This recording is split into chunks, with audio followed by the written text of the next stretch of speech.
Welcome to Cool Breeze Over the Mountains, a podcast where we chronologically step through and discuss each film starring Keanu Reeves.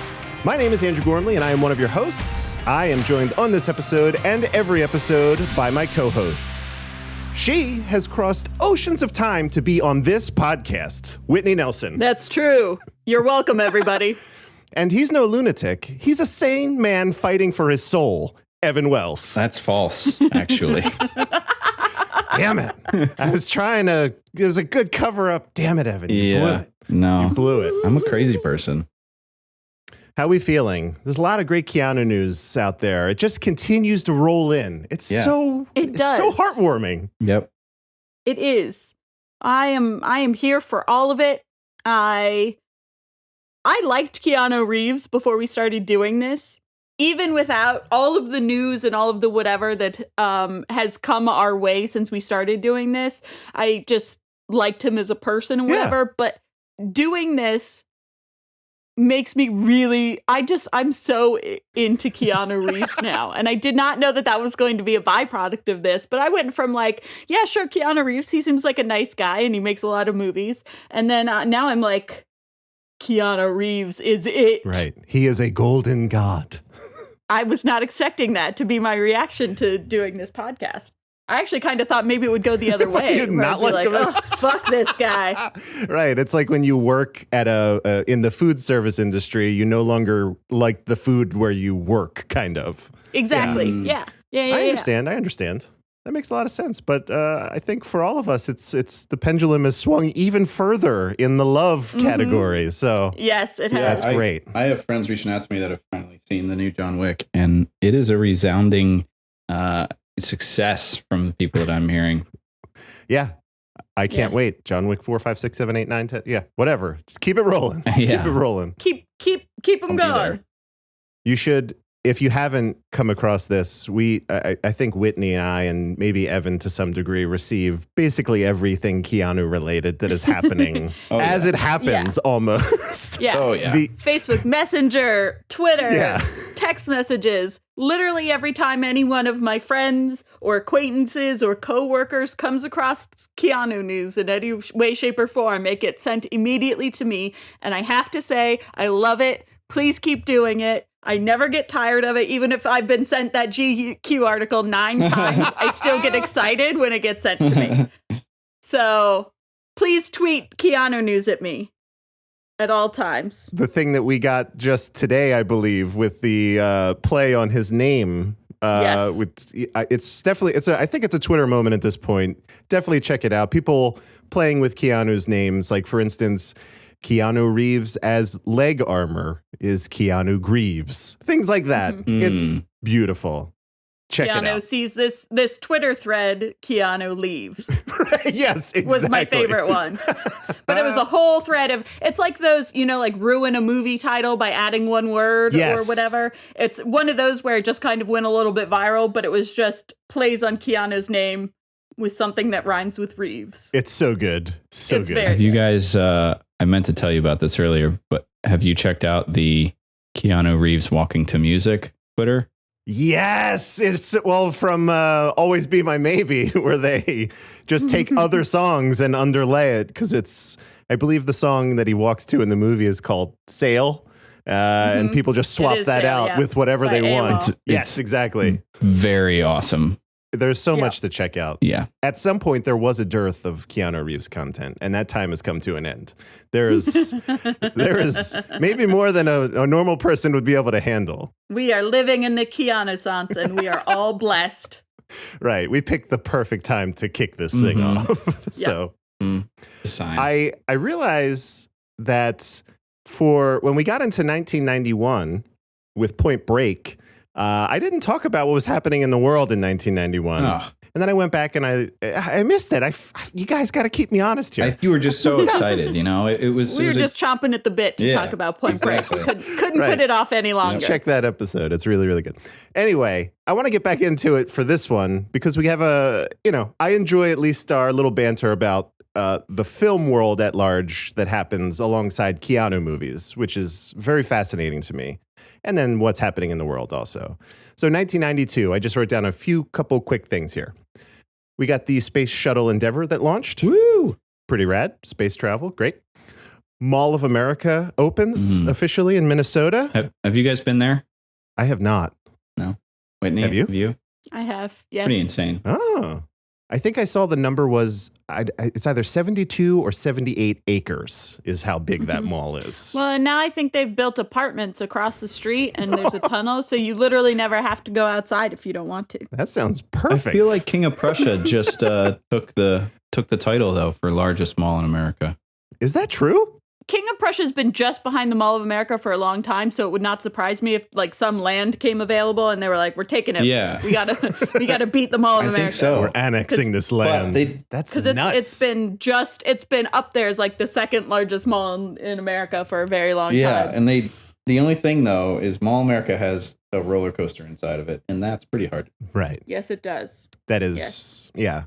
For those of you listening, King of Prussia is kind of a point centrally located between the three of us. So it's local. It's a local reference. It's not something you may have heard of. If we all wanted to meet in the middle, King of Prussia is where we would all meet. That's where we go see John Wick 4 and 5 and 6. Yeah, that's where we would go. So also in 1992, AT&T released a video telephone, the first ever, for $1,499. So everything changes, but everything stays the same. Yeah. I was just about to say exactly that. That's so funny.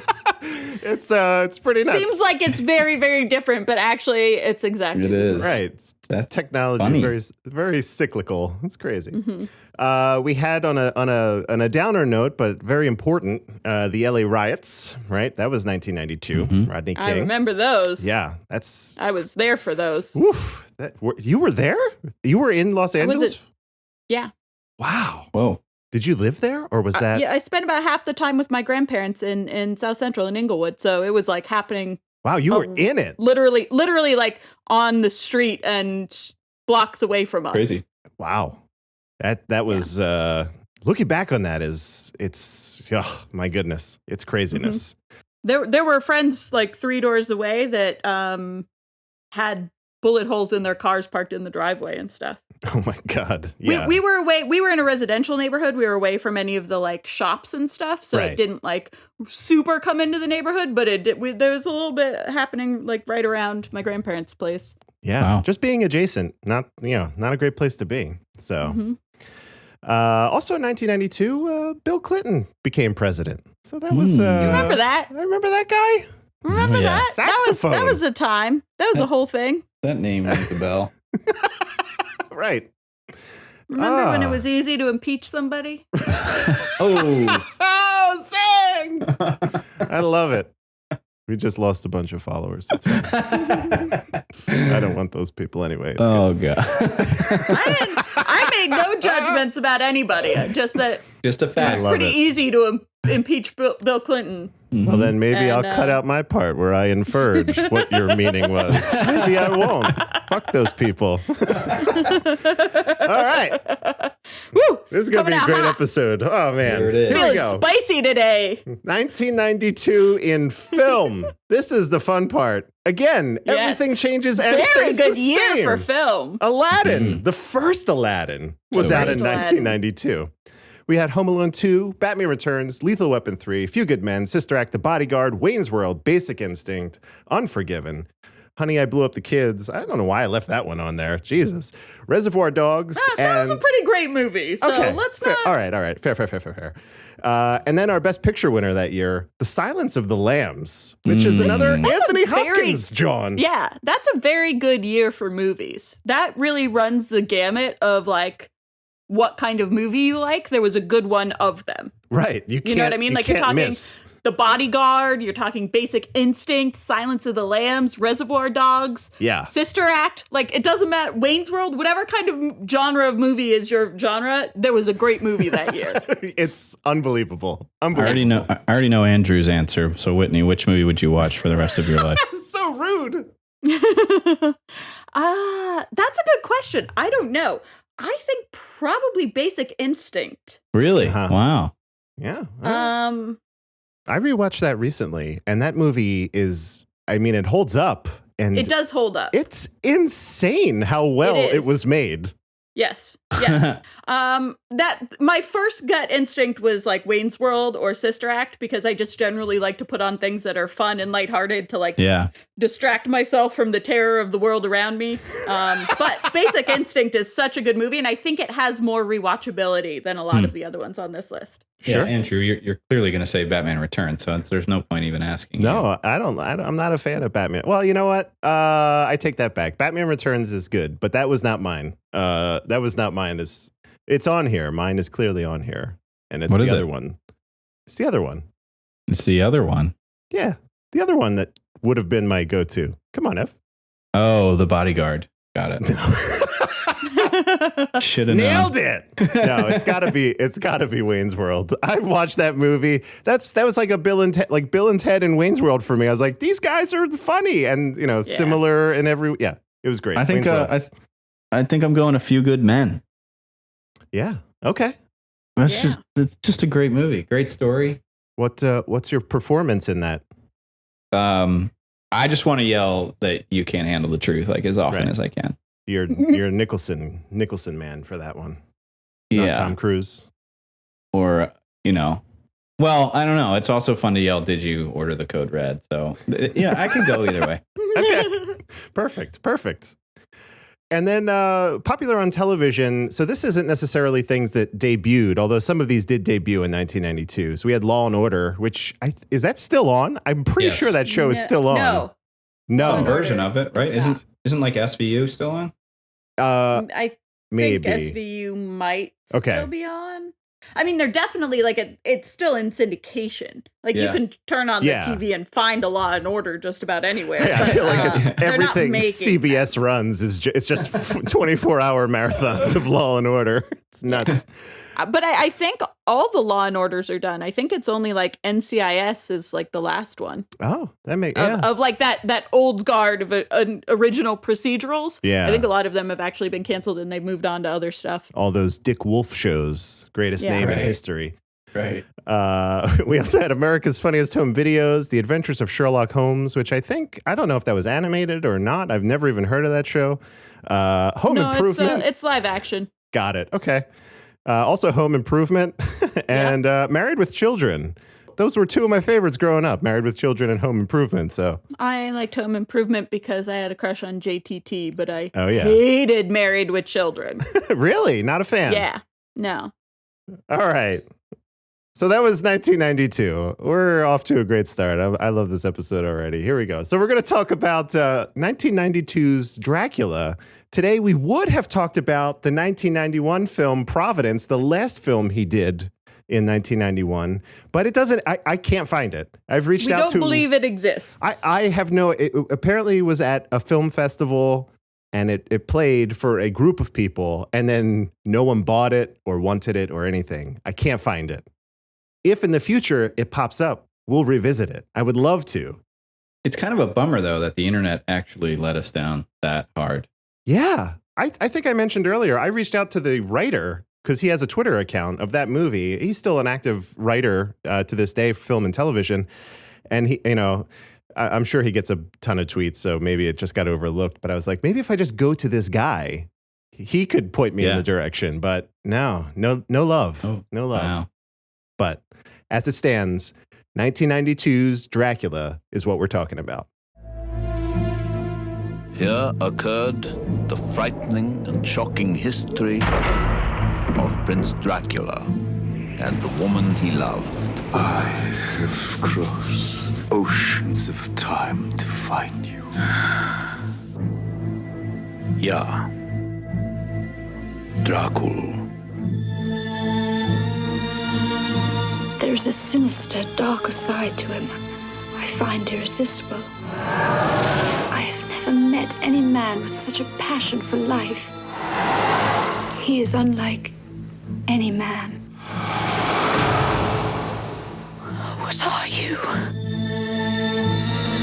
Vampires do exist. This one we fight, this one we face. Can take on many forms. He is both young and old. So let's talk about the synopsis here. We have, I pulled this from IMDb. I think everybody pretty much has a good idea of what Dracula's all about, but the centuries-old vampire Count Dracula comes to England to seduce his barrister Jonathan Harker's fiancée, Mina Murray, and inflict havoc in the foreign land. This was originally written by Bram Stoker, adapted to the screen by James V. Hart, and was directed by Francis Ford Coppola, which is still crazy to me. Yep. Co-starring alongside Keanu in this film is a murderer's row of talent. So we have Gary Oldman, Winona Ryder, Anthony Hopkins, Richard E. Grant, Cary Elwes, Billy Campbell, Sadie Frost, and Tom Waits. Tom motherfucking Waits. Oh my God, I loved him. Outacted every single other person in this film. Right. Coming out with the hot takes right away. Tom Waits is a better actor in this movie than anyone else who was in this movie. Wow. And got shafted in the end, story-wise. Oh, man, what a bummer. I think the phrase you were looking for was shanked. Shanked. Sure. Also, spoilers. I squeaked, like actually squeaked when Cary Elwes came on screen because I did not remember him being in this movie at all. Yeah. Yeah, I have no idea. I have thoughts about Cary Elwes in this movie also. Everybody who says that Keanu is bad in this movie, I direct you to Exhibit B, Cary Elwes in this movie. Fight me. Fight me. No, I'm kidding. Critical and audience reception is higher than I anticipated, perhaps. Yes. But Whitney, I'll let you take over for this part. At the time, and I remember this at the time, this was a box office smash. And it was also critically pretty well acclaimed. So it is 72% certified fresh from the critics on Rotten Tomatoes, and it has a 79% audience score. Going back and watching it now, I feel like is a very different experience than watching it in theaters at the time. And I have a lot to say about it. We'll wait till we finish out with this part of it before we get into over generalized thoughts about why it did so well. But I definitely think that if you had all those same people go back and watch it now, it would not be that high critically. I think that's probably pretty accurate for audience score. Yeah. But I think if you went back now and asked all those same people to watch it again, it would significantly be lowered if you ask people to revisit their initial reviews. Yeah. Interesting. Yeah, it doesn't age well. Well, I got to give it to the. Well, we'll get into that. So let me I pulled these. We'll get into it. I pulled these user critic quotes. Just these are kind of middling, I would say, for the most part. Like there was some high praise for this movie, but I go out of my way to avoid the 5 stars and the 1 stars. Right, the people in the middle, they feel the most sane to me. Todd McCarthy at Variety, he said, overall, this Dracula could have been less heavy and more deliciously evil than it is, but it does offer a sumptuous engorgement of the senses. And that's a very sensual sentence right there. So that, that's why I picked that one. It is, yeah. And user Stefano S gave it 4 stars and said, saw it first when it came out back in 1992, and it still holds true to this day. Haunting and unforgettable images, truly ahead of its time considering its release date. Excellent performances across the board, a must-see. I agree with most of that, most of it. Yeah. I might go back to our previous episodes and pull some things that we said and then post them as reviews on Rotten Tomatoes as Cool Breeze Pod. I think that might be a fun thing to do. So I'm considering that. I don't know who we should start with because this is, I imagine we all have a lot to say about this movie, but overall, like, what are we thinking here? Did it work for us? I'll abstain. I want to stand. Oh no! Yeah. Whitney out of the gate. What? All right. Okay, go ahead. So here's the thing. And I literally could write a thesis on this, but my sister and I have talked for many, many years about monsters in entertainment reflect the fears of the current population. So, for example, vampires have been around longer than almost any other monster. When they could turn into mist and like get through keyholes and stuff, that was when the plague was happening and no one was understanding how people were getting sick, even when they were like in locked rooms and stuff like that. Vampires didn't become sexy until the Victorian era when sexuality was repressed. Frankenstein came out at the Industrial Revolution. Zombies didn't get fast until the Trade Center bombing. Interesting. Okay. There's a whole bunch of things where all throughout history, whatever the big bad is, directly correlates to whatever the population at the time is worried about. So this book was written by a guy who was scared of female sexuality. And that's what Bram Stoker's Dracula the book is about. Mm-hmm. The movie by Francis Ford Coppola, and I actually went and looked this up to make sure that I was right. I had never, like, halfway through this movie, I was like, this movie is about AIDS. And then I looked it up, in 1992 was the year that it became the #1 cause of death for U.S. men ages 25 to 44. Yeah. And it also, there was a whole thing in Florida in 1992 where there was a 15-year-old who had AIDS, and he and his 2 younger brothers sparked a huge national conversation because there was a whole court battle about whether or not they could attend school. And it actually led to boycotts by local residents and the torching of their home. Wow. Okay. And so this movie is, and there's even a whole little bit about syphilis that Anthony Hopkins has. Yes. This movie is about sexually transmitted disease and infection, but specifically it's about the AIDS crisis.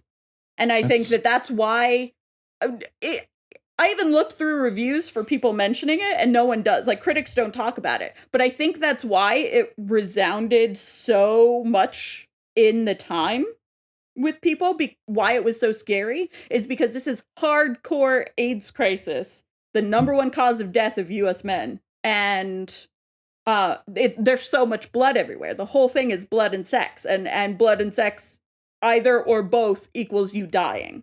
Well, that's actually blowing my mind a little bit. There's even a line in the movie where he's like, did you like ingest any of the beast's blood? Yeah. Like he asks him outright, and then he says no, and he's like, great, you don't have the. Yep. It's wild, actually. So that's why I wanted to start, was to put that in context. There's so much of it that didn't age well, but Right. I think why it was such a blockbuster at the time, and people didn't even necessarily realize it, because you can't really realize it until after the fact of like what our monster movie stories are telling. Like all of our monster movie stories right now are about like racial prejudice, essentially. Yeah, it's true. Or just prejudice in general. You don't necessarily realize it at the time why it's resonating with audiences until you look back at what people were scared of and how the movies tapped into that. And there's a lot of think pieces out there. Like, for example, the whole zombies didn't get fast until the 9/11. Yeah. Go back and read some of that stuff. And there's a bunch of people who've talked about it more eloquently than me. But halfway through this movie, I was like, this is about AIDS. And then I Googled to make sure I was right. And this is smack dab in the middle of the AIDS crisis. So I think keeping in mind that it psychologically was scarier then than it is now is something to keep in mind as we talk about it not working at all now. Because there's a lot of stuff that I found very, very impressive. And technically, obviously, it was a big thing at the time, but it's still something that you can see. Everything was in camera. There were no digital effects. And that like devotion to using in-camera effects, because it harkened back to all of those old movies that Francis Ford Coppola liked as horror movies and stuff. And that scene in Lucy's bedroom that was clearly like The Shining all over again. And like, there's like 50 movies visually referenced, and a lot of them are thrillers and horrors. So there's a lot of technical work that went into this, and it's very beautiful, and it is very lush. And it does engage the senses very much so. And it also was definitely at the time, like I joked last time that we recorded about this being basically like a 9 Inch Nails music video. And having watched it again, I still think that's so true. Yeah. So it also stylistically, I think, spoke to the time, but God, is it a boring movie? Mm-hmm. Yeah. It is, nothing happens for a movie that's as like dramatic and violent and full of sex and whatever as it is, that like nothing happens in it. I was bored for 90% of this movie. Okay. Yeah, that's my overall thoughts. All right, Ev, you are in agreement. Why don't you follow up? Well, I kind of feel like an asshole now for not having the existential experience that Whitney did, but for me, I'm like, I guess I just fail at like searching for the symbolism in movies. I watch them just very realistically, and actually, hats off to you, Whitney. That's impressive. But for me, it was, just kind of more watching it for, I liked the story. To Whitney's point, it was like hella slow and boring, but I liked what they were trying to achieve. Like the arc was there, and like what they were trying to tell. The backstory of Dracula was actually awesome, but it just didn't come across in the film correctly. And then a bunch of like, I know it's of the time, but that weird like superimposed stuff that they did of like Dracula's eyes in the clouds and, you know, people's faces in between scenes and these kind of fading in between different scenes. And then sometimes just crazy random jump cuts like we saw in My Own Private Idaho. I was kind of harkening back to that, but that kind of stuff threw me off. I was actually I was okay until the like rain scene in the labyrinth, in like the garden labyrinth. And when they were just literally like swinging a camera back and forth and trying to make you feel like disoriented, but it just totally fell apart there. And I was like, all right, I was giving this as much of my attention and credit as I could. So it was there. Like if somebody else ran with this, it might've been better, but for the most part, it just missed on me. Interesting. I definitely think it went over the top, and I appreciate if you're going to do something like this, going so hard at it that you like it borders on camp. Like I appreciate that. I feel like that's the only way to do it. Like Coppola wanted to do it. Like you want to throw people in it and be just super dramatic and over the top and border on camp, and that's fine. But I feel like too much, it went over the top for me into camp, and not enough in the like drama, romantic thriller kind of area that it was supposed to be. Yeah, you mentioned that it went over the top in some of the reading that I was doing. They actually took 25 minutes out of the movie because it was too gory. Whoa! Yeah, they got this was already. Imagine that movie being 25 minutes longer. Yeah, of gore, of just pure gore. I looked up. Here's what I did. I went back and I was like, Francis Ford Coppola. I actually still can't believe when I watched this movie and at the end, when the credits roll, the first thing that directed by Francis Ford Coppola, and it still blows my mind. This is the guy, and I just went back and checked for my notes, The Godfather, all of them, The Conversation, The Outsiders, and this follow-up to that I'm spacing on the name of right now. It's unbelievable to me that this is the same guy. So, Whitney, to your point, I love that he went for it with this, because this is definitely like all in. This is the most over-the-top thing that he has done to date, right? Even now in his newer stuff, not even close to this level of like, I don't even know if there's a word that would accurately sum up what the hell's going on in this movie. So I love that he went for it. I will say it felt super slow, but my memory of it was almost like a campy movie. So I don't know, like I watched it through the lens of my own memory of it, and I enjoyed it, right? I didn't think it was great. I didn't think it was terrible. It was exactly what I had kind of remembered it in my head to be. If it was 25 minutes longer, I probably would hate it. So I feel like it ended exactly when it needed to. But I was just constantly, anytime I felt myself drifting, there were two things that brought me back into this film. So I will certainly admit there were a couple times when I was like, oh, let me check Twitter, see what's going on. I go, oh, new Keanu article's out, whatever. The two things that brought me back were the visuals, right? Specifically, I just remember the one was when I believe it was Mina who first gets beckoned out of her room into the hedge maze, and she's wearing that red nightgown or whatever, and it's like billowing, and she's moving very strangely. Lucy, my mistake. Lucy, that's what I meant. I was like, this was beautifully shot. I loved everything about that. And then anytime Anthony Hopkins was on screen, I was like, this guy can say anything. You could give him any line, and I believe the line. It is insane, some of the stuff they gave him to say, and it worked for me. It worked. That might not be true for the two of you, but that guy can do no wrong as far as I'm concerned. So, given all that, I thought it was fine. There were some really, truly great pieces of cinematography in this movie. I liked the blocking. I put myself back in the shoes of like 1992. I liked some of the stuff they did with Dracula's castle, how it was very purposefully disorienting. They played with things like, there's a scene of like a beam superimposed on the top of the screen and rats are upside down, but the camera's in the other direction. I was like, whoa, this was very cool to me. But again, watching it through the lens of my memory.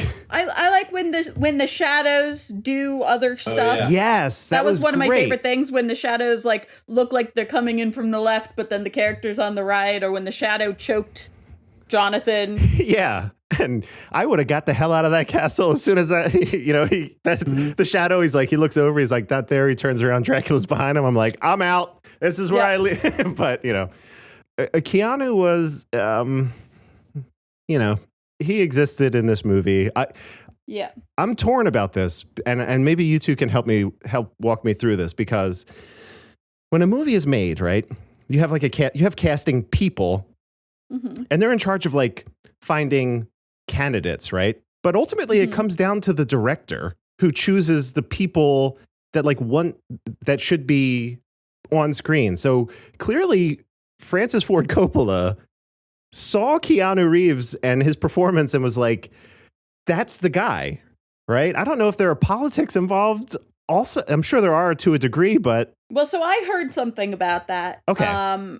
Which is both Francis Ford Coppola and Keanu Reeves have said post-Dracula that they regret what they did with Dracula in regards to the other person. Francis Ford Coppola was convinced that because this movie was so much about older men and younger women and blood and sex and gore, that he needed a heartthrob to get women in the audience. And he regrets choosing Keanu Reeves. Keanu Reeves regrets taking the role because he comes off of 3 movies back to back to back. Yeah. He was like, I had nothing left in me to do this part. I didn't give it anything. And I should not have taken it. I should have said no to this because I just didn't have anything in the tank, and I did not give a performance that I am proud of. Sounds like someone was doing some research. No! We'll get there in a sec. So that makes a lot of sense to me then. To be fair, I did this research like before we started recording this podcast, because one of the first things I thought of talking about was this movie and how bad Keanu Reeves is in this movie. And I read about that. So that's the only thing that I know. I don't know any of like fun facts or trivia to spoil America's favorite game, but all right. I do know that part of it. So Coppola was like, there's no way we're going to get women to see this movie unless we have someone who's like a little bit of an underdog, but is a heartthrob right now and can bring women into the theater. And that was Keanu Reeves for him. And Francis Ford Coppola regrets that decision. Keanu Reeves regrets saying yes. So, all right. And that makes a lot of sense to me. And because he essentially carries the first half of the movie, right? It's him and Gary Oldman. And I don't even think we see Anthony Hopkins until maybe 50 minutes in. A long way into the movie. Yeah. So a lot is resting on his performance early on and throughout. So, okay, that's, all right, I get it now. That makes a lot of sense. Beyond that, I thought Winona Ryder was killing it. Obviously, Anthony Hopkins was killing it. Tom Waits, as Whitney said, did an amazing job. Fuck. It's fuck. Tom Waits, man, he did such a good job in this movie. Yeah, as Renfield, he had a room to work with and always in a straitjacket, and still, I was like, this guy, he knows what's up. So. Mm-hmm. I think for me, it's like a middle ground, this movie. Some things I really liked, some stuff you could probably throw away entirely, but I think I'm maybe a little bit more positive on it than both of you, but I'm not negative on it. I just if you were making this movie now, it would need to be an hour shorter to work. And I just think that it's just too long, and not having that sort of underlying tension that came from what I think it psychologically made it resonate with people. It just, for me, I was like, before Anthony Hopkins even showed up in the movie, I was like, God, how long is the runtime of this movie? I know how much more story there is to come. Yeah. And anytime that at one point in the movie, you're like, fuck, how many minutes are left in this? That's not a good movie. But I also think so much of it was good. and I think so much of it was sort of its time. And I love all the technical stuff and how much of it is an homage to previous horror and thriller and whatever. Like, there's so much that went into this movie. I certainly don't hate it, but also I would not sit down and watch it again unless I had to. I'm curious where both of you are going to put this in the rankings. So yeah, that'll I also am curious because I don't know. Don't I've been thinking about that. No peeking. All right. Do we have any other high level thoughts? Just any call outs we wanted to talk about before we move on? Just how bad Keanu's accent is. It was slightly better than his last accent. Refresh me. His last accent was in oh my god, totally blanking. Where he's like, you talking about Dangerous Liaisons? Yes. Okay. I mean, not a high bar to but also where he's supposed to be like the Southerner. Tune in tomorrow. Yeah, tune in tomorrow. Tune in tomorrow. Man, totally Got blanking. it. Oh, okay. All right. I thought you were going back to the other English. I think he's getting better each time. Okay. I don't know if it'd be curious. I don't know. Does he do any more accents going forward? I think he probably just drops the pretense, maybe. I don't know. I don't know. We've got 50 movies to go. I bet there's another accent in there. I can't wait for the next accent then. I'm sure there's one at some point. I'm sure he does one in Street Kings. I have no idea. So that was the first movie. All right. I guess it's time. We're getting into it. America's favorite game with theme song. Pop quiz, asshole. There was a time when I had the need to learn from you. Oh, what the hell do you know? Lose! I don't lose! I win! You got a lot to learn about sportsmanship. So exciting. Pop Quiz Asshole is our little quizzo show that we do here where the host of the show asks us, the participants, in this case, Ev will be asking Whitney and I questions, trivia related to the movie, sometimes Keanu related also. We each get 3 questions. If we get it wrong, the person has the chance to steal. And if Ev feels so inclined, there might be a bonus question in the end for us. So we don't know any of this, and we vow not to do any research beyond the very easy cast type stuff. So, Ev, you are leading this. Take us away. You choose who goes first, who gets what. Make it happen. Okay, I'm going to say that Andrew goes first. I don't like it. Okay, here we go. All right, are you ready, Andrew? I was born ready. Okay, we'll see. Who else was considered for Von Helsing's role? Ooh. You have 3 options. Was it Liam Neeson, Jack Nicholson, or John Malkovich? Oh, wow. Okay. Wow. I'm ruling out Neeson right away. I don't think the age was right. I'm thinking, given Coppola, I'm going to say Nicholson. Shouldn't have ruled him out so fast because it was Liam Neeson. Evan, you're changing the rules. Evan, Whitney can't steal. Oops. Damn it. You pulled a Whitney there, Evan. I you did. Can never, ever, ever give me shit again. I was so excited the first time that that I played this game. Son of a bitch. Man. I won't. Fine. I can't steal the next one. That's the rule. And then we could go back to fair. we could go back to Law and Order. Unless Evan wants it to turn this into the Wild West again. What an asshole. Oh. You just wanted me to be wrong. I heard it in your voice. It was so exciting that you ruled him out so quick. I ruled out the number one, the answer immediately. Shit. I can't imagine what that movie would have been like with Liam Neeson in it. Yeah, it was wild. How old was he what was he like? Pretty young. Yeah, I'm figuring Liam Neeson now in Taken. It's like a 55-year-old dude. I guess he was probably right. I'm just thinking Anthony Hopkins was he 40, 45 at the time? I don't know. It's great. I'm sorry. Go ahead. All right. Fuck. Whitney, are you ready? Yes. All right. What substance was used in the movie as the blood? You have 3 options. Was it corn syrup, jelly, or powdered sugar? Obviously liquid powder. Yeah. It wasn't powdered. How is it powdered if it's liquid?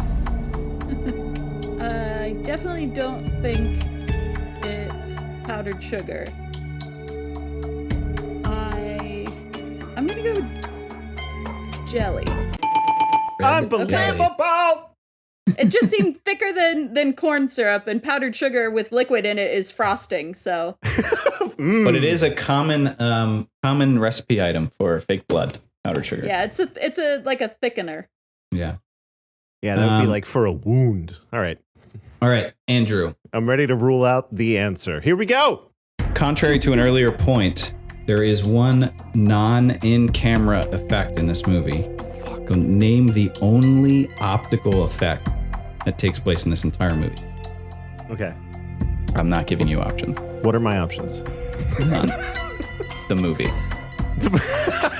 The 2+ hour runtime of this film are my options.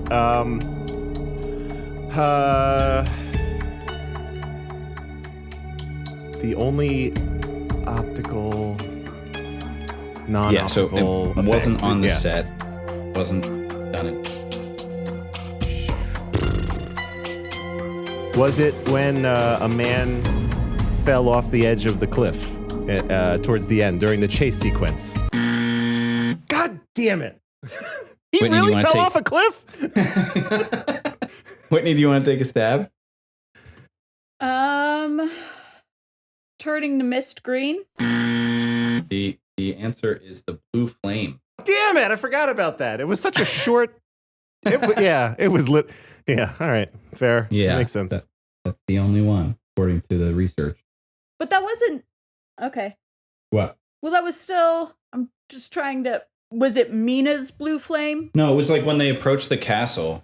Yeah, the ring of blue fire that was like that was filmed blue flame though, not No. CGI type stuff. That wasn't blue, not the ring that protected them. When they approached the castle. Yeah, the vortex kind of thing with the blue fire. I thought that was filmed fire, not CGI. But anyway, optical. Continue. Interesting. No. Yeah. Whitney. Yes. Name one other time. There are two. Name at least one other time Anthony Hopkins was in the movie other than as Von Helsing. And I have to name one of them? Yes. He was the priest at the beginning.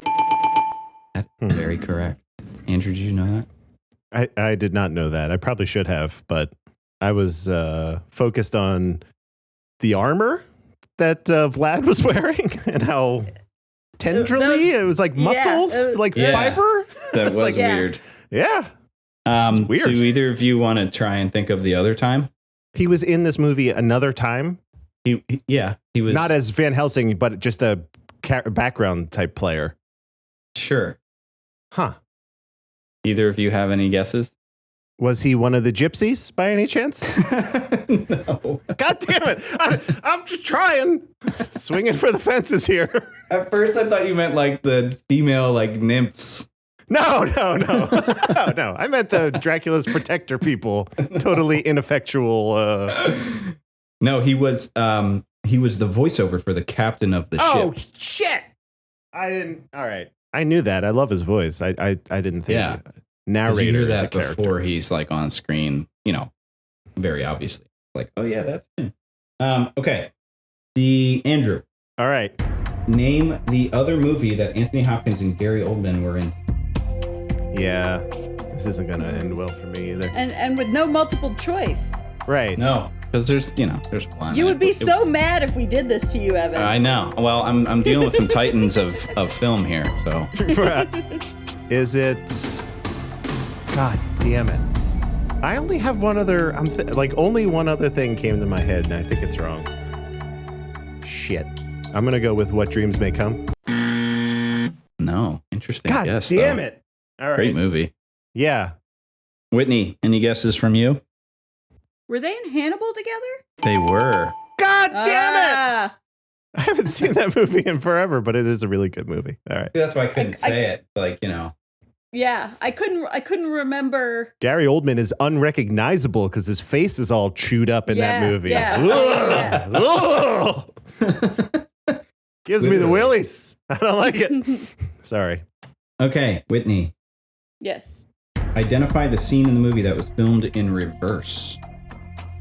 I know which one that is, because I noticed it while we were watching. Oh. It's when Lucy goes back into her like crypt, like her her coffin crypt.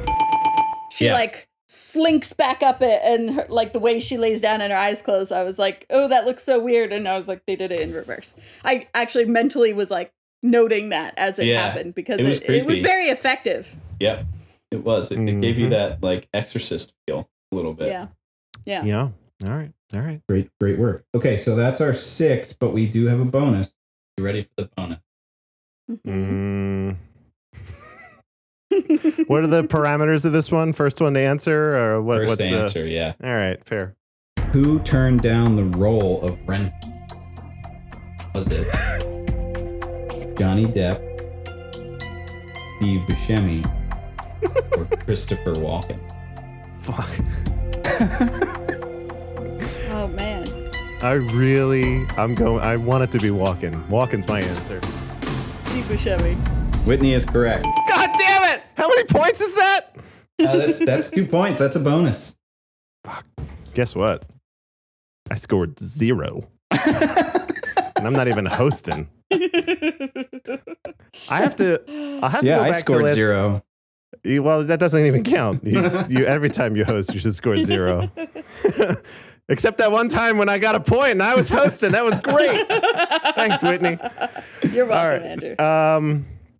Yeah. Oh man. So how many points do I have now? God damn it. All right. I wasn't even counting how many times I won just now. All right. You won.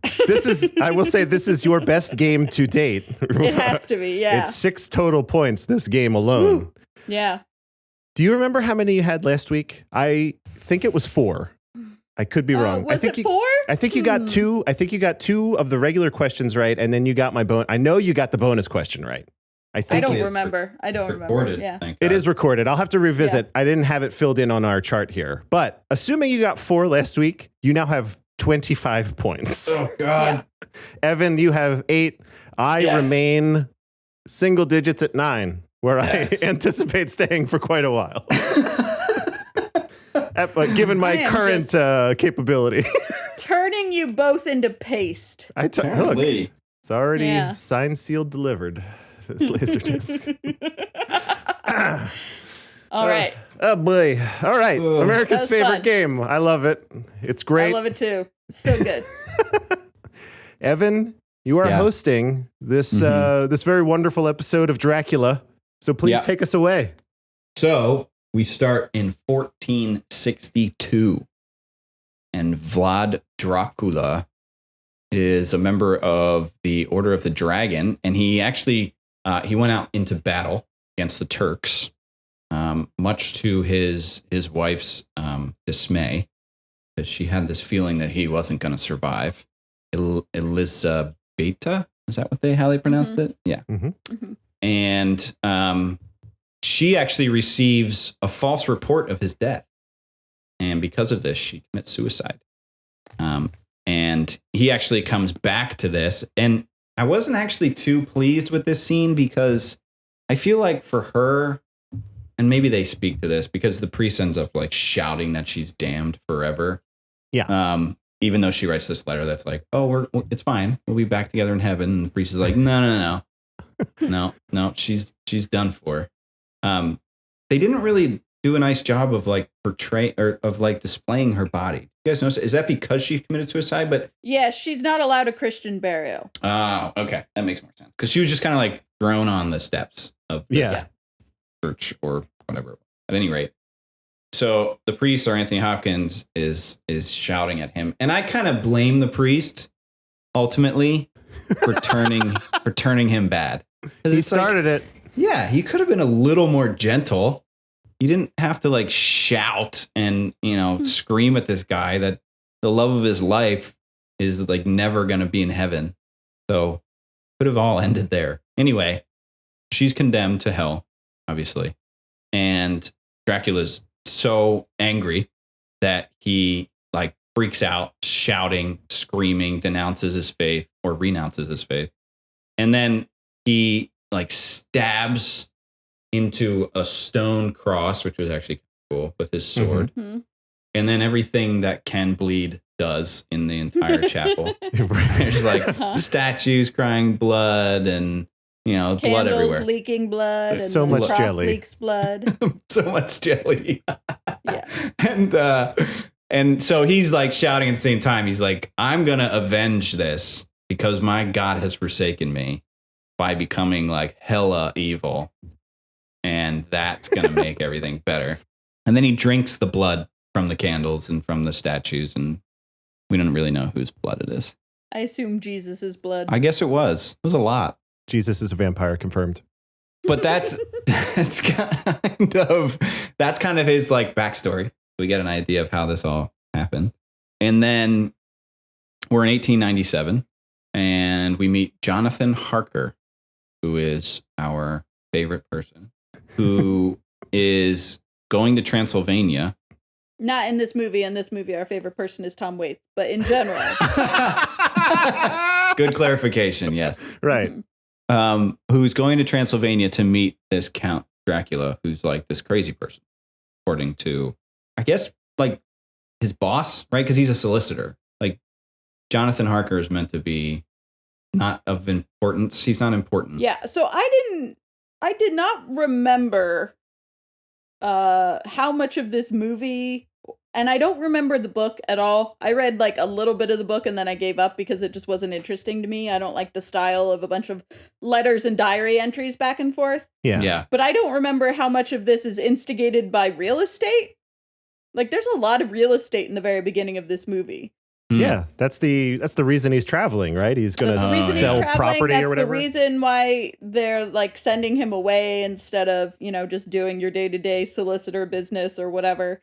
And I remember like it really took me by surprise because the whole this is why you're going out to Dracula is real estate. But also when he gets there and Keanu Reeves is like, why these specific locations? Basically, he says, are you trying to drive the value of the neighborhoods up by buying these certain houses? And I was like, man, there's so much real estate talk at the beginning of this movie. Yeah. It is interesting. Anyway, this is on the heels of, so I think they mentioned this, but the heels of Renfield having come back literally insane. So like Renfield was sent to do this first. And then he came back and now he's in an asylum. Yes. And we got to send our next guy. Let's throw another one in there. We got to make this. We got to close. Yeah. Dude, just keep going. Keep trying. And I do think that's why they send Keanu Reeves' character, because I think he's like the most cannon foddery person that they can sort of expendable to send him out here and close this deal. Cannon foddery. Love it. So Jonathan travels to Transylvania, and the whole like red sky thing. You guys remember this when he's like in the carriage? Mm-hmm. It was weird. At any rate, he goes out to Transylvania to meet up with Dracula, and he meets him, and he basically discovers this picture of basically they meet and they do like all the pleasantries, and we see that Dracula wears a very impractical cape around his castle. That's probably 40 feet long. At least. And there's a funny line when they're like doing dinner and everything where he says, and I never drink. And then there's a pause and he says wine. Like, classic. Okay. Nice. Classic Good line. work. Badoom. Yeah. And at any rate, Dracula kind of happens upon a photo of Jonathan's fiance, Mina. And we're learning that she's a dead ringer. She's a dead ringer for Elizabeta. I'm going to say it different every time. Good. So this sparks interest, right? Dracula's like, whoa, maybe it worked. Maybe like me becoming this bloodthirsty, crazy, evil person actually did bring her back. And so he's like, go write letters, tell your loved ones that you're going to stay here a lot longer than.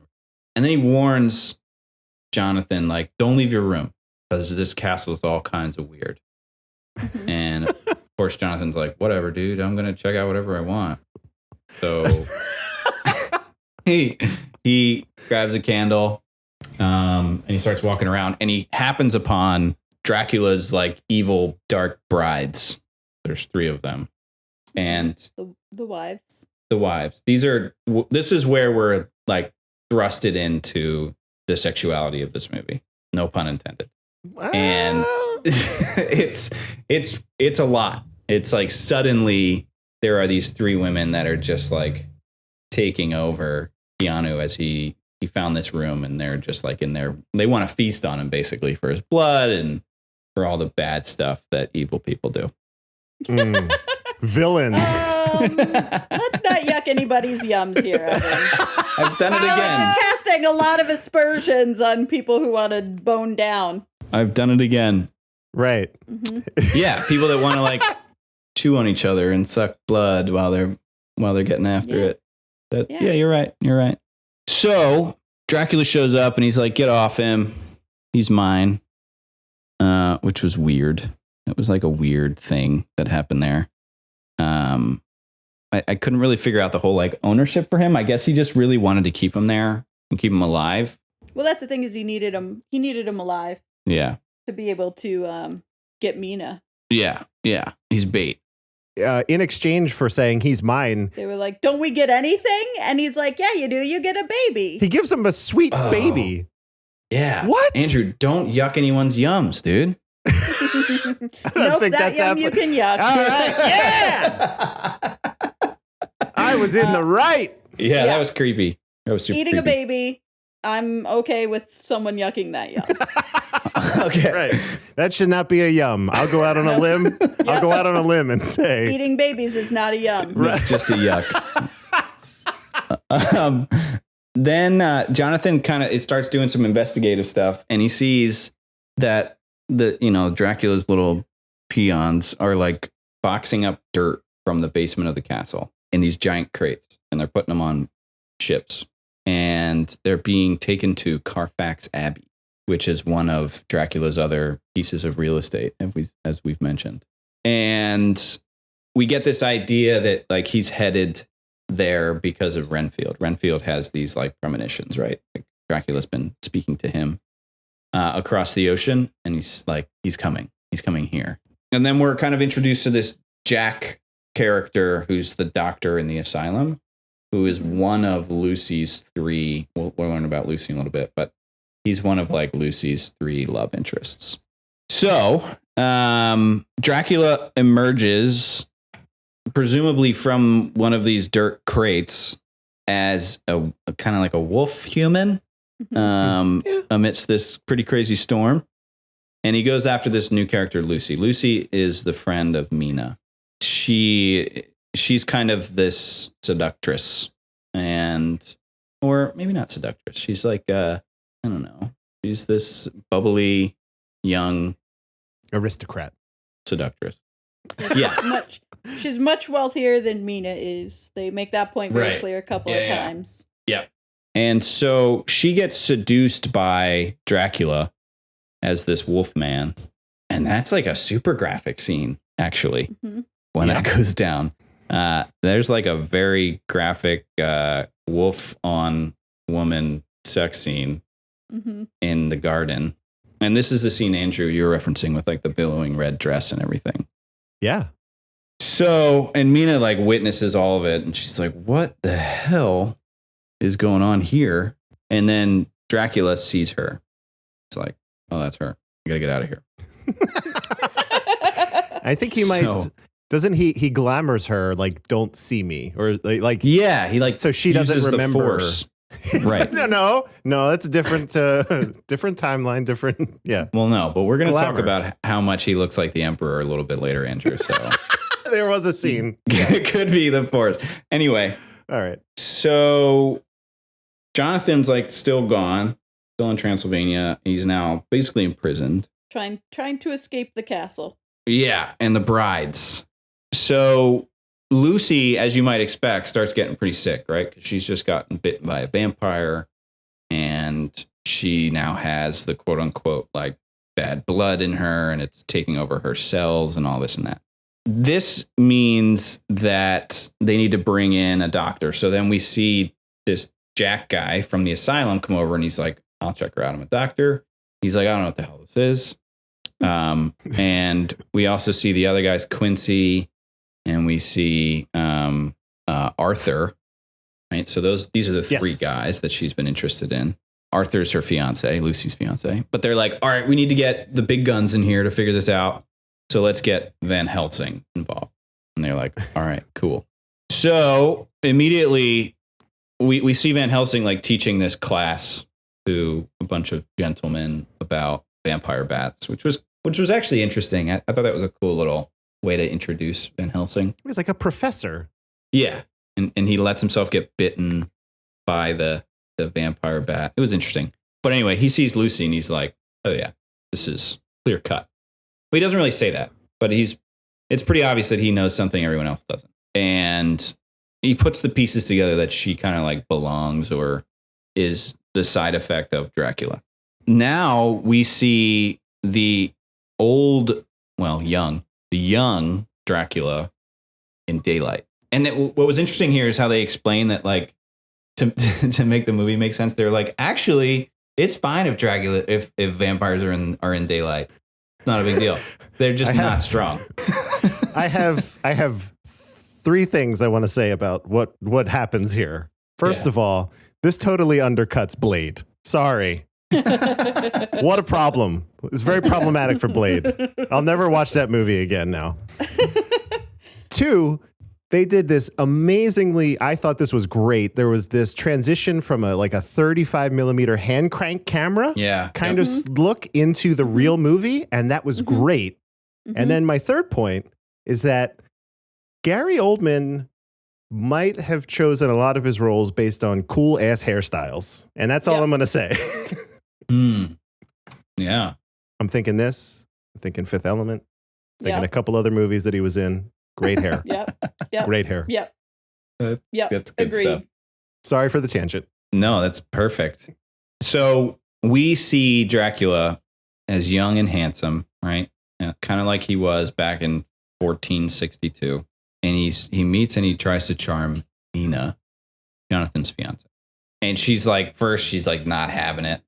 And then Dracula uses the force and he makes her think that she likes him. And she like kind of falls for him a little bit because he's like a prince and he's whatever. He's attractive and this and that. And he's got away with words.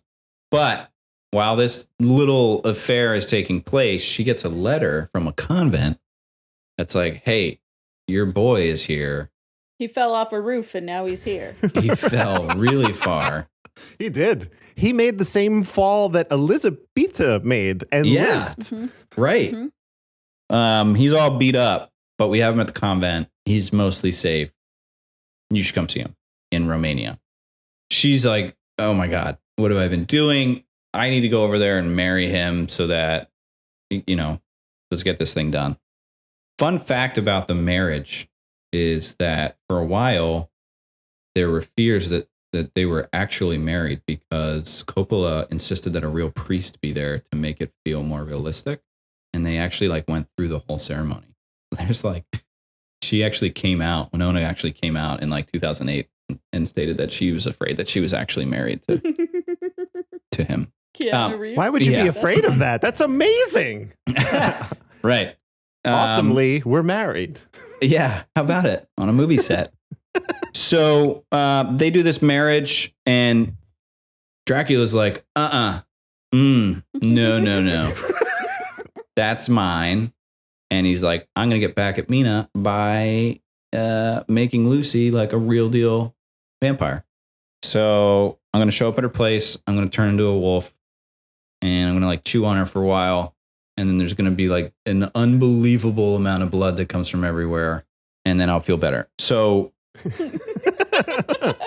that is exactly how it played out. That's what it is. That is how it went down. It definitely is how it went down. Yeah.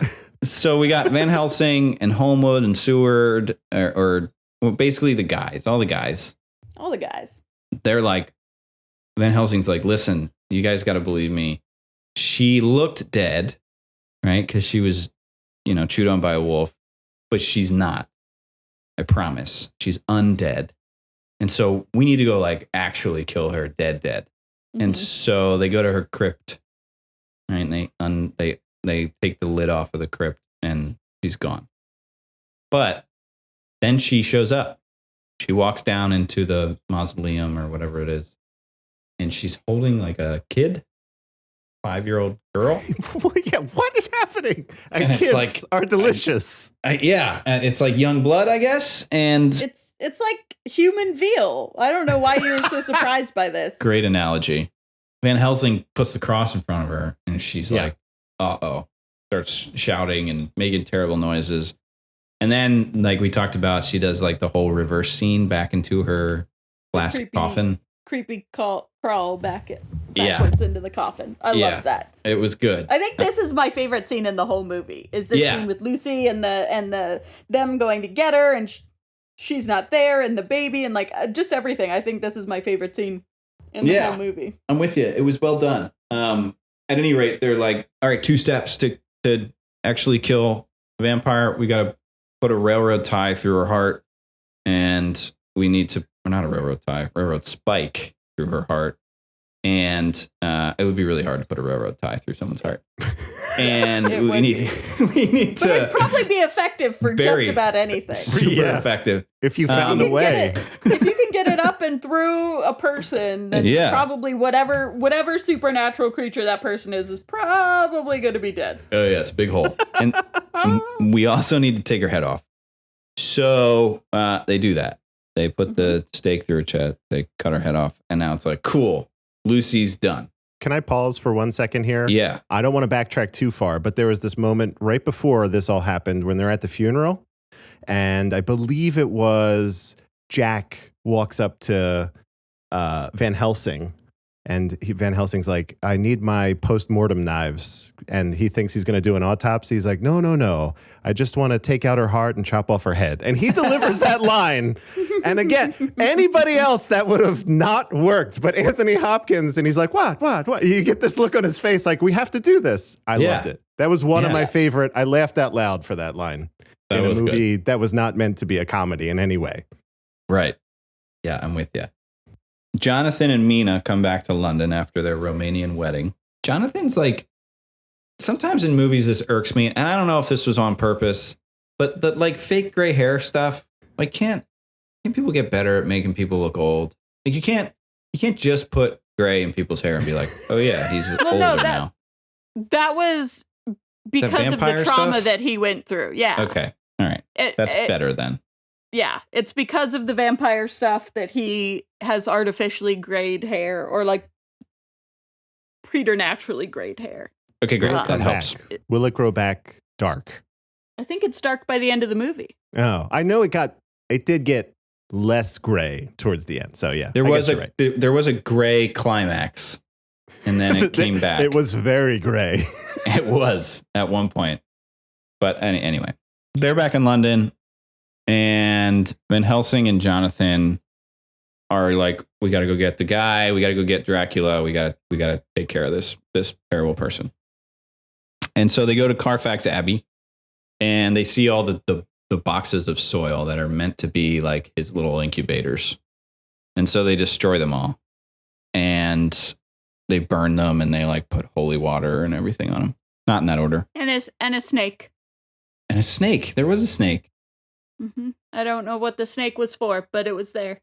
The snake like sizzled at one point. It was a really cute little snake guy. It was like white. I liked him. Yeah, he was cute. Right. I wonder if that snake had an agent. Probably. He's in SAG. Yeah. So Dracula goes into the asylum where he takes care of so a little bit of a backtrack. Renfield meets Mina when she comes to hide in the asylum. And he's like, you got to get out of here because you're like beautiful and he's a crazy and he's going to come do terrible things to you. Mm-hmm. And she's like, whatever, I'll hide in this office. That'll be safe with an open window. I'll be fine. Yeah. With a window looking at the Abbey.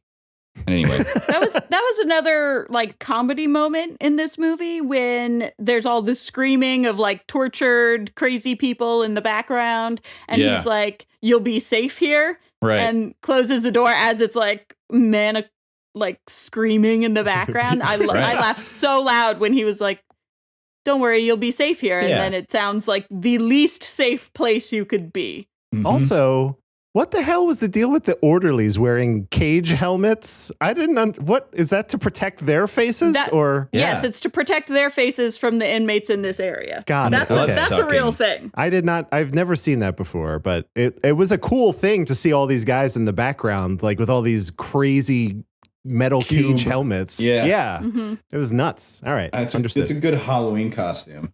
That would be that's a deep cut, is what they call that. That is a deep cut. It's some PVC and no one would get that. Yeah, you give them all a hard time. Like, what? Dracula? Come on. Yeah, that's a great thing if you want to explain what you are all night. Right. So at any rate, Renfield obviously gets killed by Dracula for this because he's like, dude, you went against Warned her. Yeah, it's rude.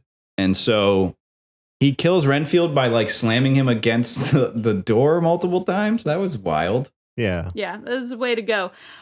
They do say at one point, like, they make it clear that Renfield, part of the reason why he's trying to like warn Mina away and thwart his master's plans is because he's jealous because he was promised eternal life and now he realizes he's not going to get it because he's only going to give it to like pretty ladies and not him. And so that's kind of, they don't do it super clearly, but they do say like, Renfield this whole time has been thinking he's going to be given immortal life and be turned into a vampire. And at this point, Renfield has realized that will never happen. He's just going to be this Weasley little servant guy. And that's why he sort of like goes against his nature to warn her to get away from him, trying to fight against his master, who's realizing is not actually going to do any of the things he promised. It's like a little bit of a plot hole for me because if you're a vampire, it's like, I'll take blood anywhere. Like all Dracula had to do was like bite Renfield. It's like that's a big he had ask. to give Renfield his blood. Okay, all right, fine. It's like bite him, enjoy his blood, and then like prick his finger and be like, here. You have now you try. Now you're eternal. But now you have to deal, Evan, with Renfield for the rest of eternity. Yeah. True. Yeah. He was willing to go to an asylum for you. That should be worth something. Yeah, but is he really a person that you want to hang out with for the rest of all time? I don't know. That's tough. I never met him. You have to consider that before you turn somebody. You might be beholden to be this annoying person's friend forever. Right. Oh, man. Renfield, no. Tom Waits, yes. Oh. Well. Yeah. There you go. Now we're talking. Yes. So yeah, Renfield's basically smushed against the door a couple times and he dies. Mina is still in this office and she gets visited by Dracula after he kills Renfield, and she's like smitten, at least briefly. She's like, "Oh my God, thank God you came back to me in a form of green smoke." So to me, this is one of the plot holes of the movie.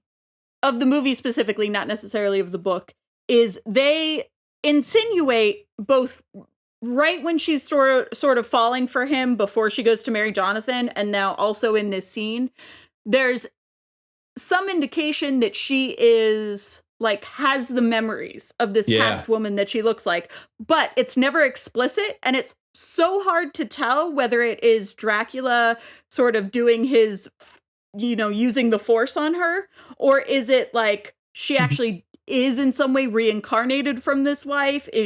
Why does she have the memories of this wife, or does she even have them, or is she just like being romantic and guessing certain things, or does it have to do with being under Dracula's thrall? Like, it's not ever clear enough to me in this movie why she's acting the way that she is. And if it's because there's an actual bond between them, or whether it's, vampire magic, or whether it's, Mina just being a hoe. Like, they don't really go into it enough for me.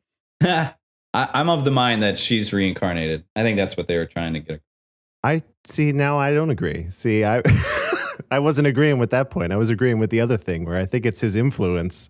It could be any. I mean, I think he's in the room and he's wishing so hard that she was her, that she's getting this flood of memories, because some of the guesses are too specific, like the thing with the river. is like, that's too specific of a guess. Like, that's not something you're like, it's a princess and a river. And it's like, no. So I don't know.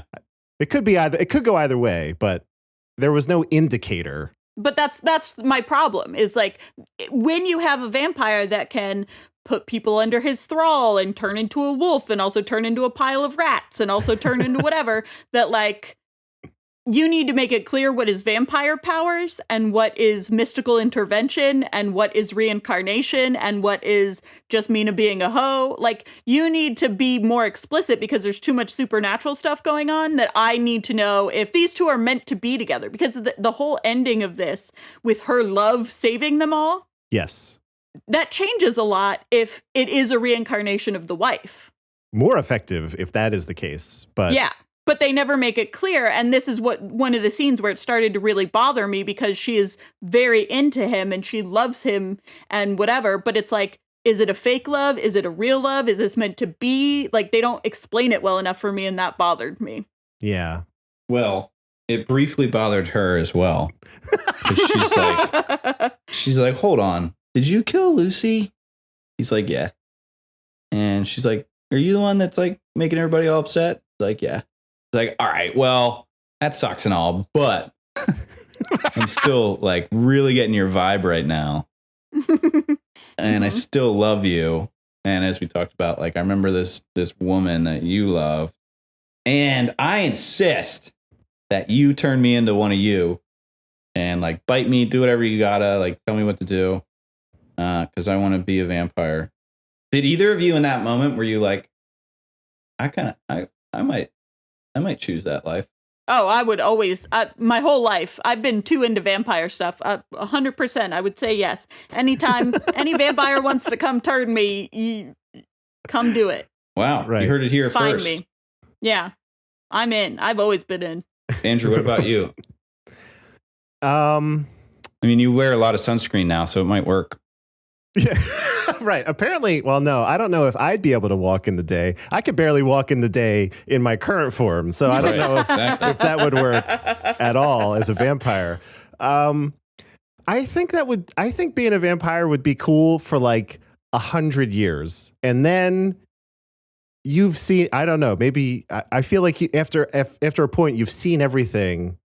And time would just start to like slip away. The concept of time itself, when you have all of it, probably gets away from you. That's a little bit more existential. I would just say no. Let's just go with a no. If you could make me live for another 100 years as like part cyborg, I'm in for that.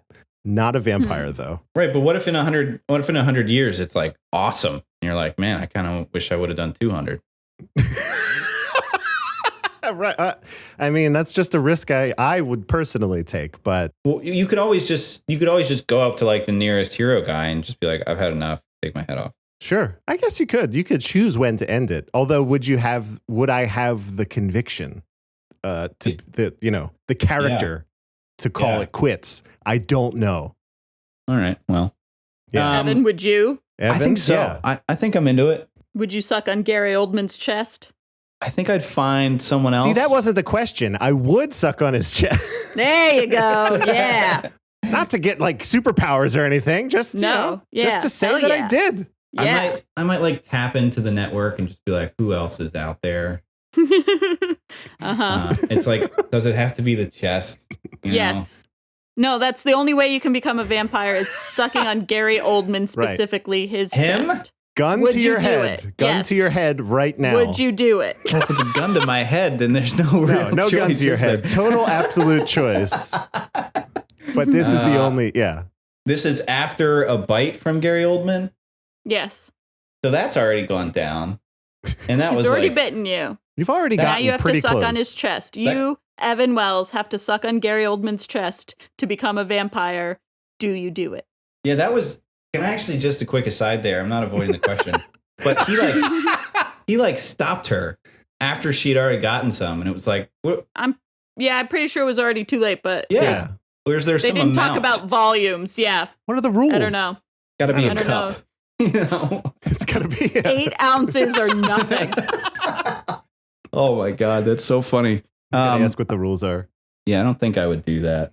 But if it was someone else, yes, are you stuck on Gary Oldman? Is that the part that you're stuck on? You know what? I'll come in like right after Winona's done. And I'll just be like, she can bite my neck. Uh-huh. Mm-hmm. Mm-hmm. Yeah.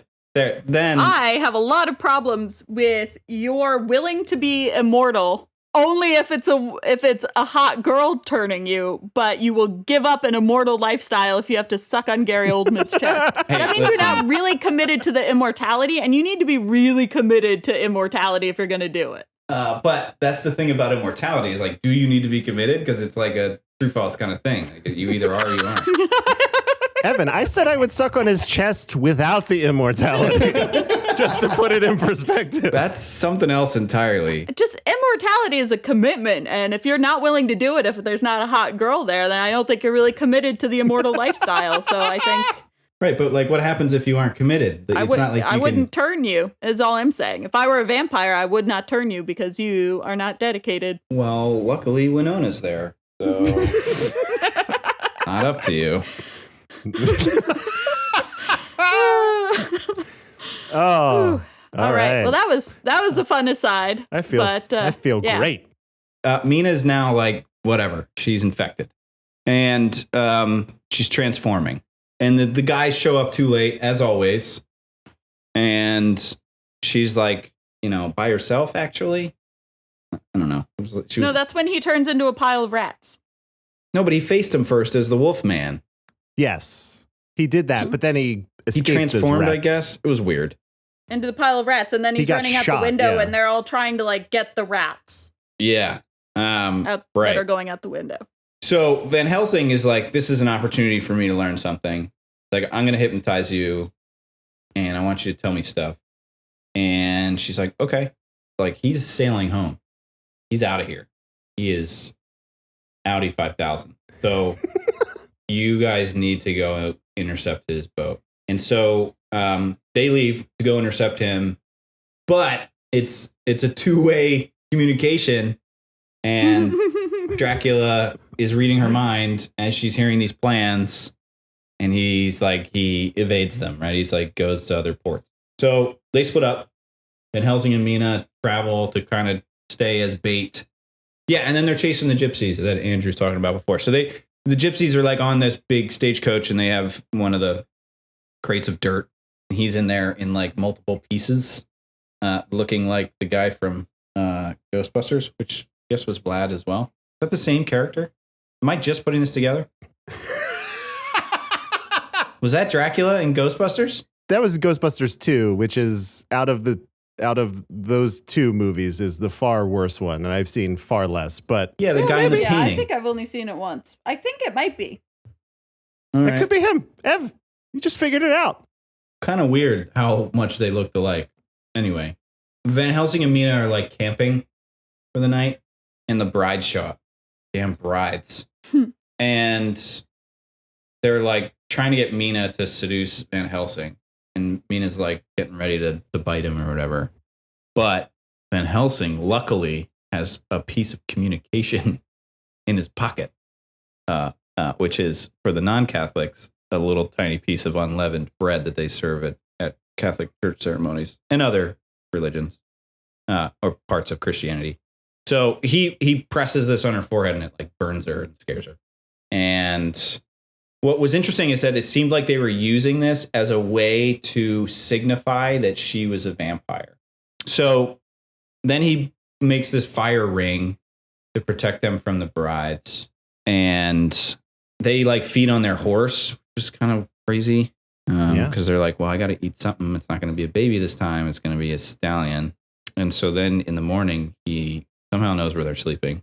And they engorged on a horse. So they're out. Food coma, blood coma. And he goes in and cuts all their heads off. So the brides are dead now. They have no heads. He throws them in a ravine or a river or whatever, off a cliff. Now we're kind of moving back towards the castle. Mina can see Dracula coming with her own binocular eyes. Did you notice that scene where she like dropped the binoculars? Yes. She could like see further than the binoculars. It was so weird, but it's fine. And sunset's coming. So it's like, hurry up, because once it's sunset, Dracula's all crazy strong. Got to kill him before that happens. Whatever. But of course, they don't make it in time. And they get to the castle, and the gypsies are there trying to fight the hunters. Very ineffective at that. But one of the gypsies stabs Quincy in the back. Yep. Dracula like bursts out of his crate, like, here, ready to go. And Jonathan, in his quick thinking, runs up and slits his throat. It's like part of the way very getting his head fast. off. Yeah, getting his head off. And then Morris comes over and stabs him in the heart. Dracula staggers around. He's like bleeding from his throat, and he's got a big knife in his heart. And Mina's like freaks out. She's all sad, and she has people like at gunpoint, like, back off. I'm protecting this guy that looks like the Emperor. And so they are like, whatever, let her go. This dude's not going to make it. He's pretty wounded. And then we lose Quincy. Quincy dies. Yeah. Unfortunate. Really sad. Bummer. So now we're in the chapel. The same chapel that he was like, hey, God, and I'm going to save my wife. Dracula is now dying slowly. And the candles light, and the cross that he stabbed repairs itself. And so Dracula like briefly turns back into his young self. And he's like, give me peace. And luckily Mina knows what that means, because I didn't. That apparently means cut my head off, please, and stab me right through the heart into the earth below me. Yeah. So she does it.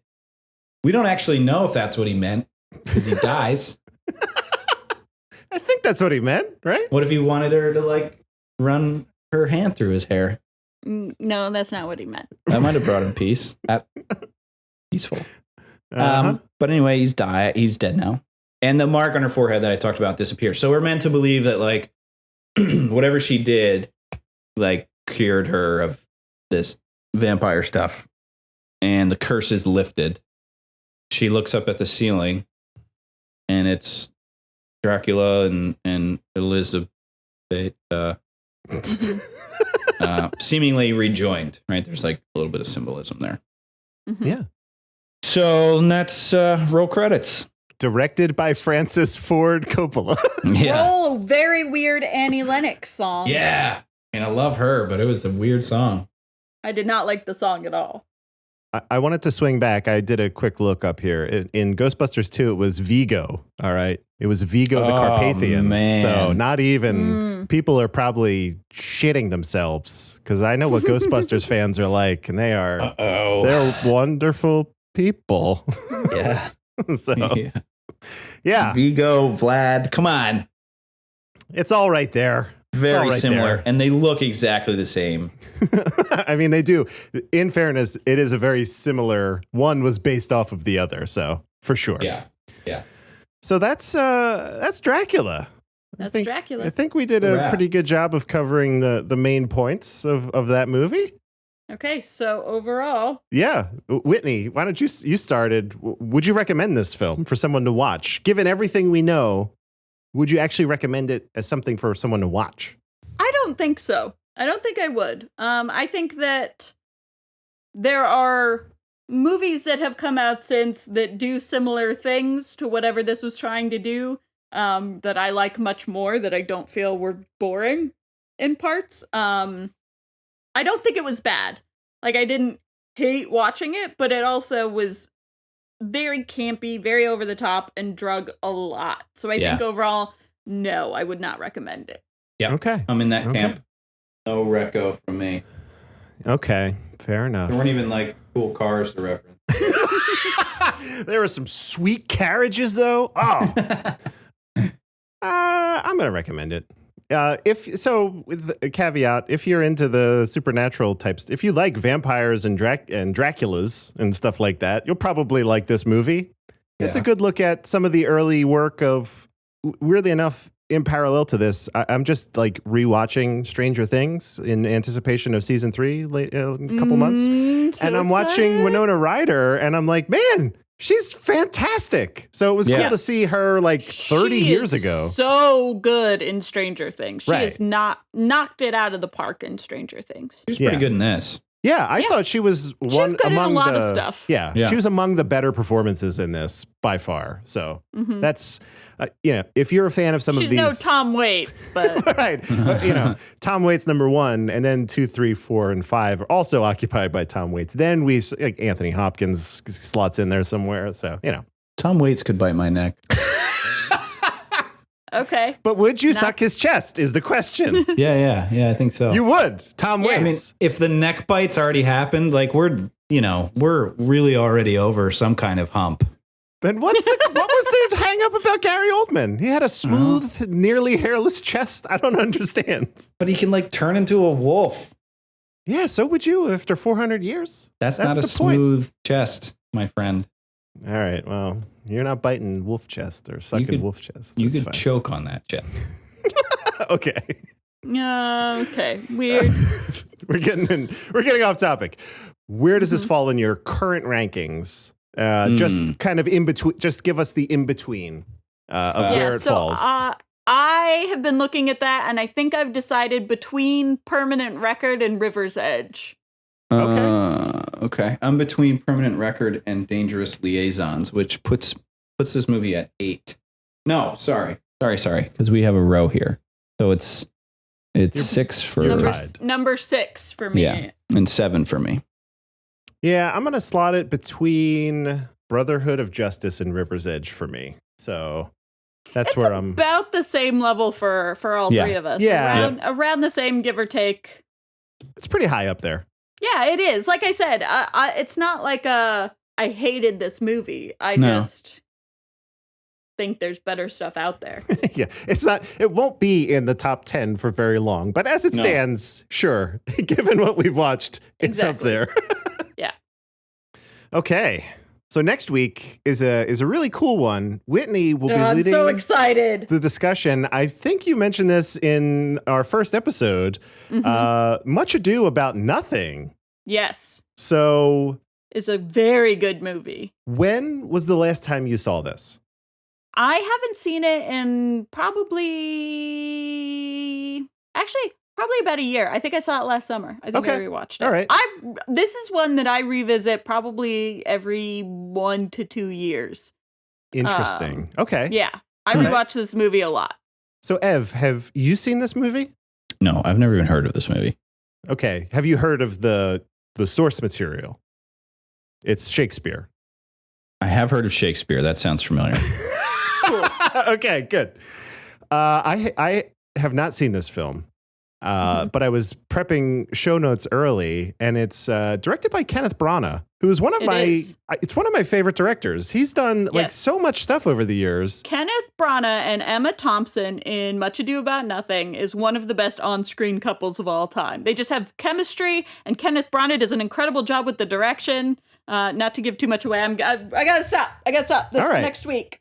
This is based off the work of Shakespeare. I want to ask this, having not seen it, are we in for some adapted Shakespeare, or is it like straight, like you're going to have to really pay attention here, Shakespeare, word for word? So it is word for word Shakespeare, but it's one of his best comedies, and I feel like there's a lot of stuff that doesn't even feel Shakespearean when they're saying it, because it's like, it's one of those, it's like a rom-com where the lead guy and the lead girl hate each other and they just snipe at each other back and forth and are very sassy and quippy. Yeah. It's like that, but Shakespeare. But it doesn't feel like, verbose or arcane sort of language. I don't think you'll have to work too hard to understand what's going on. Fun. I'm just looking at the box art for this, and it's delightful. I'm smiling a lot just looking at the box art. Michael Keaton in this movie, just kind of over Kenneth Branagh's shoulder a little bit. It's just like it's very funny.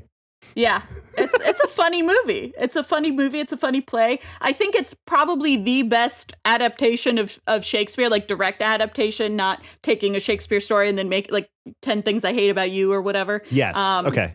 I think like a direct adaptation of a Shakespeare play. This is my favorite of all time.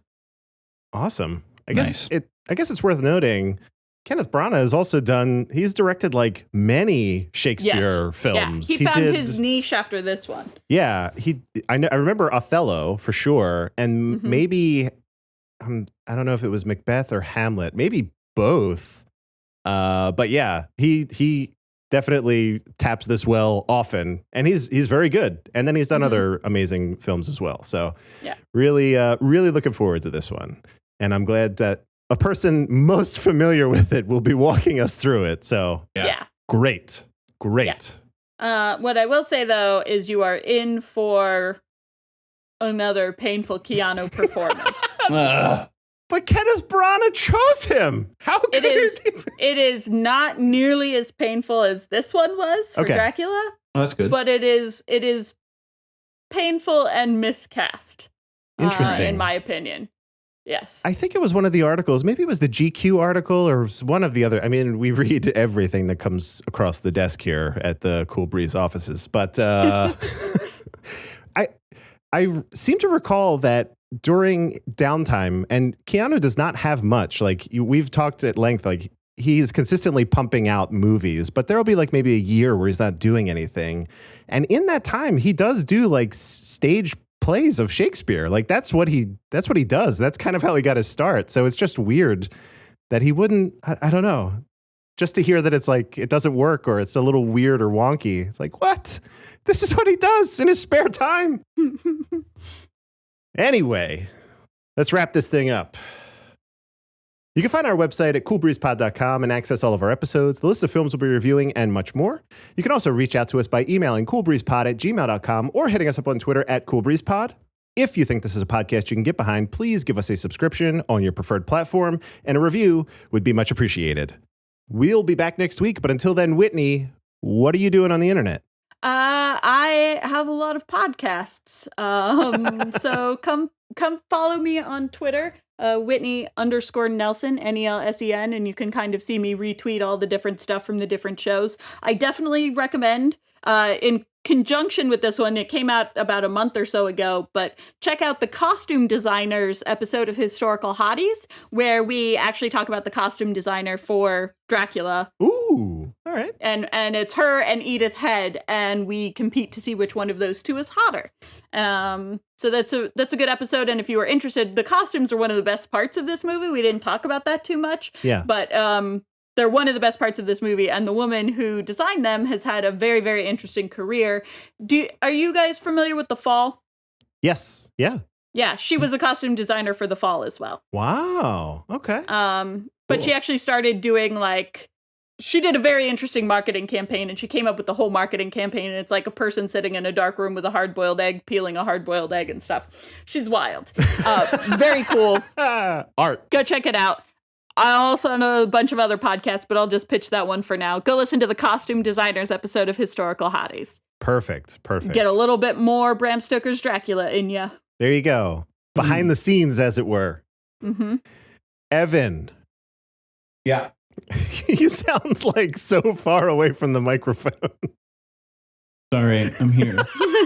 He's already out the door. He's like putting on his shoes, getting his keys. He's like, the podcast is done, right? I could leave. Where can you be found on the internet?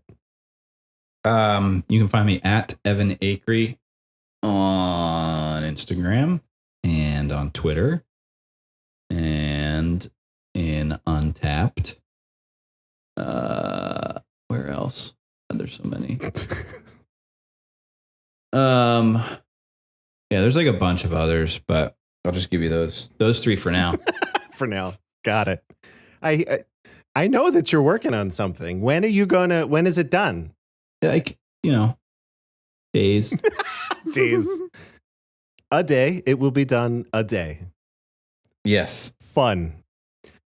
All right. I'll keep it short too. Just follow me at Dark Driving on Twitter or Instagram. Please continue, as Whitney said, to send Keanu Reeves related things to me. That's the best thing to wake up to, or just open your phone and be like, oh yeah, 15 minutes set aside for this. So that's great. So with that, thank you all for joining us. And in the words of Bill S. Preston and Ted Theodore Logan, be excellent to each other. Party on, dudes.